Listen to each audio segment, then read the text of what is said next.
chaos everywhere. Does the narcissist see it?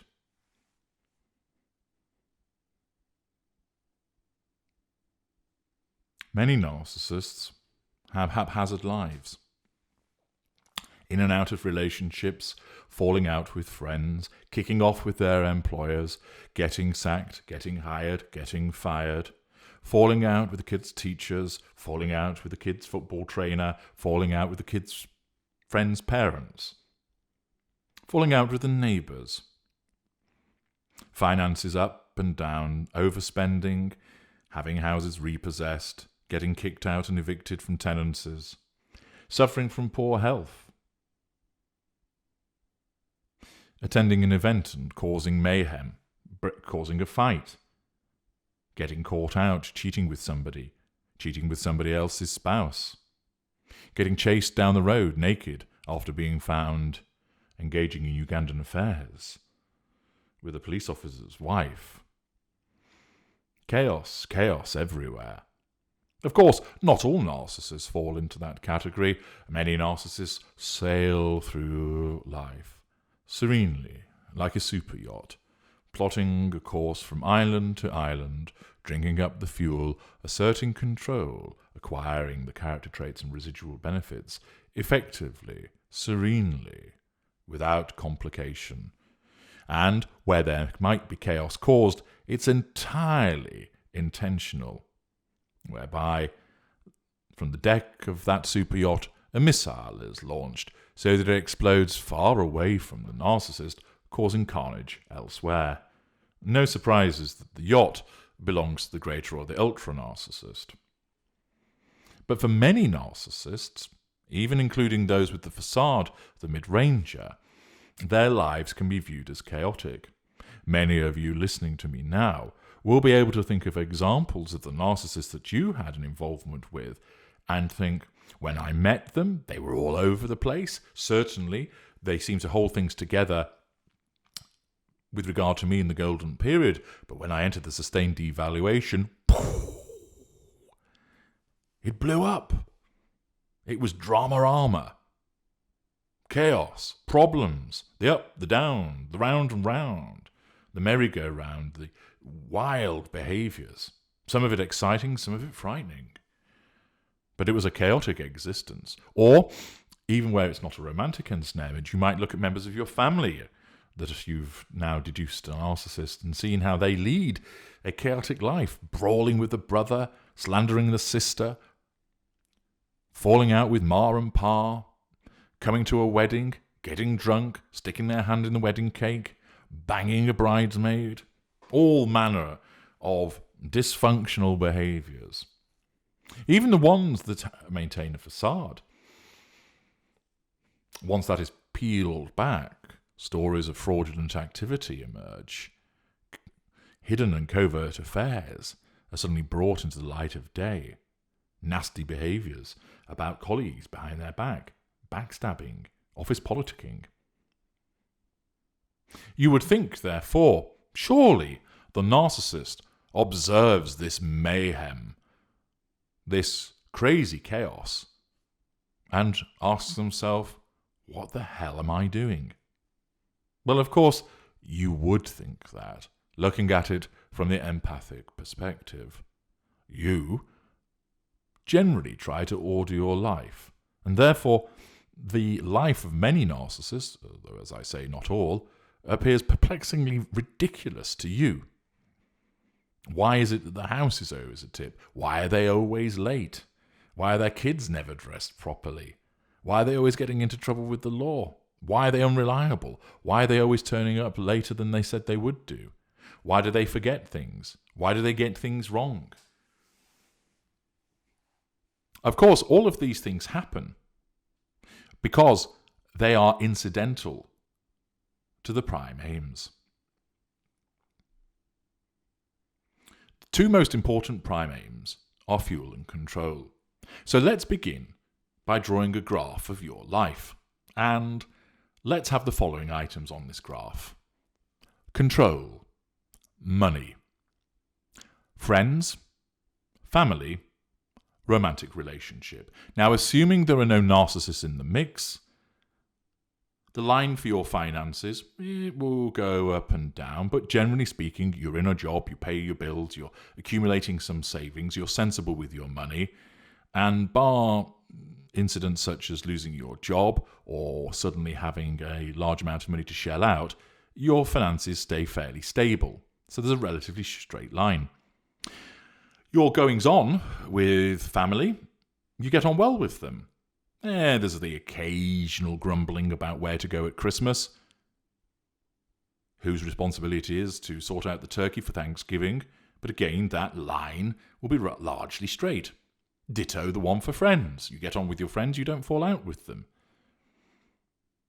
With regard to work, the line is stable. So all of those lines, finances, romantic relationship, that's steady as it goes, family, friends and work, the lines, there'll be little fluctuations in them, but they're largely straight. Then let's look at the line that denotes control. There'll be some things you're in control of, some things you have no control of, some things you have some control of. And the issue of control in your life goes up and down. You have no control over your obligation to pay your taxes. You can't control your friends, or to a minimal extent. You have more control over your children because they're young and they do what they're told. And therefore, the various aspects of your life that are subject to you being controlled and you exerting control over other people, to the extent that you need to do so, is peaks and troughs. So if we look at that graph, there'll be 4 or so lines which are fairly straight, and then one which is a zigzag, up and down, up and down, up and down. Now, let's look at the narcissist graph. His money. He's haphazard with it. Easy come, easy go. Borrowing, stealing, defrauding, earning a lot of money but frittering it away. As I say, not all narcissists are like that, but let's choose a lower echelon narcissist for the sake of this example. So it's up and down. Relationships with family. He falls out with his mum, then she's the best thing since sliced bread. Then they fall out again, and he's ever so sorry that he said those harsh words towards her. He falls out with his sister, has nothing to do with his brother. Up and down again. Friends, loves them, hates them, makes new ones, gets rid of them, finds new ones again. Up and down, up and down. Work, falls out with his boss, gets sacked, gets hired elsewhere, does a good job, then starts turning up late for work, up and down again. Then let's look at the line of control. Yes, there will be fluctuations when it's threatened, but ultimately that line will be reasonably straight. And the reason is that the focus of your life isn't control. Because of your emotional empathy, it's the focus on everything else. Being a decent neighbour, a good friend, a solid family member. That isn't to say that there won't be occasional disagreements and so forth, but nothing on the scale of a narcissist's responses. So control is secondary to all of those things. With the narcissist, control is paramount. Everything else will come second. So long as the narcissist can control this person, he'll spend like mad to achieve that. So long as the narcissist controls that friend, he'll punch him in the face, thus ending the friendship. Doesn't matter. He had control in the instant. That is all that matters. The fact that he has not turned up for work doesn't matter because he was busy controlling the mistress that he's having an affair with.